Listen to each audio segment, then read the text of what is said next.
Ito nga ang pangalawang araw ng paglilinis ko dito sa aming paupahan sa third floor dahil kahapon nga hindi ko natapos dahil napagod din ako at marami rin akong ginawa. Pinagpatuloy ko na nga ang paglilinis dito ng lababo para naman lahat ng dumi ay matanggal at nang hindi naman nakakahiya sa susunod na uupa. Ang lababo nga dapat ang isa sa pinakamalinis dito sa loob ng ating tahanan dahil dito tayo naguhugas ng ating mga pinagkakainan at mga iba't iba pang gamit sa pagluluto. Sobrang ang kuskus ang ginawa ko dyan talaga para talagang matanggal lahat ng matitigas na dumi na naiwan dyan. Bawat kanto nga ng lababo na yan ay inis-is ko talaga ng mabuti. Sabi ko talagang kailangan maging malinis ito para sa uupa. Napansin ko nga rin dyan na yung gripo ay gumagalaw kaya ginawan ko ng paraan at kumuha ko ng straw para itali at nang hindi na gumalaw. Medyo natagalan nga ako sa pagtatali dyan dahil madulas nga ang kamay ko nang dahil sa sabon. Pagkatapos ko nga maitali itong gripo ay sinunod ko ng linisan ay itong CR. Bawat taas nga at baba ng tiles ay talaga namang kinuskus ko ng mabuti para talagang siguradong malinis. Pati nga pinto ng CR ay talaga namang kinuskus ko na rin at nang matanggal lahat ng dumi. Sa pagpaparenta nga ng mga bahay ay hindi talaga maiiwasan na may mga masisira sa loob ng bahay.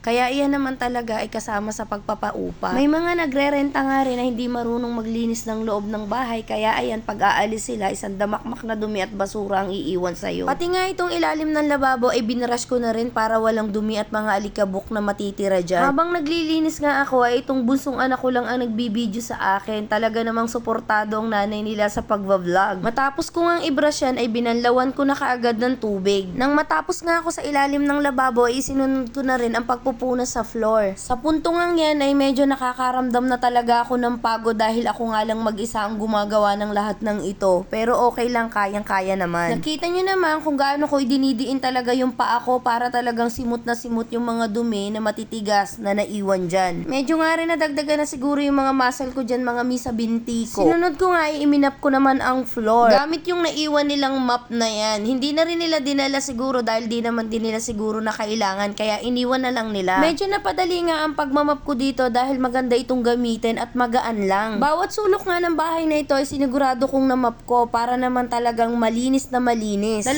beses ko nga inulit ang pagmamap dito para naman talagang makintab yung sahig. At pagkatapos ko nga magmap ay sinunod ko naman itong mga pader na napakaraming mga dumi-dumi kung nakikita nyo. Ayan at kinukuskus ko nga siya. Bago nga ito nirentahan nung umalis, ito ay lahat ay bagong pintura. Kaya naman nakakadismaya na makita mo pagkatapos nilang gamitin ay ganito talaga kadumi ang mga pader. Mabuti na nga lamang at nakukuha sa pagpupunas. At pati nga PVC ng tubig ay dinamay ko na rin sa paglilinis. Pati nga itong mga bintana ay tinanggalan ko na rin ang alikabok kahit papaano. Tapos ko nga linisan ang lahat dito sa loob, ang isusunod ko naman ay itong hallway. At yun nga, malapit na ako sa katotohanan. Oh, di ba? Ang bilis ng transformation. At yan na nga, nalinis ko na nga ang hallway mga mi. Kaya ang sarap sa pakiramdam na natapos ko ito. At eto na nga ang kabuuan ng aking 2 days na paglilinis dito sa third floor. Thank you Lord at kinaya ko. So yan lang for today's video. Thank you for watching. This is the part of my mini vlog. So ready na ito para sa bagong magre-rent. Just PM.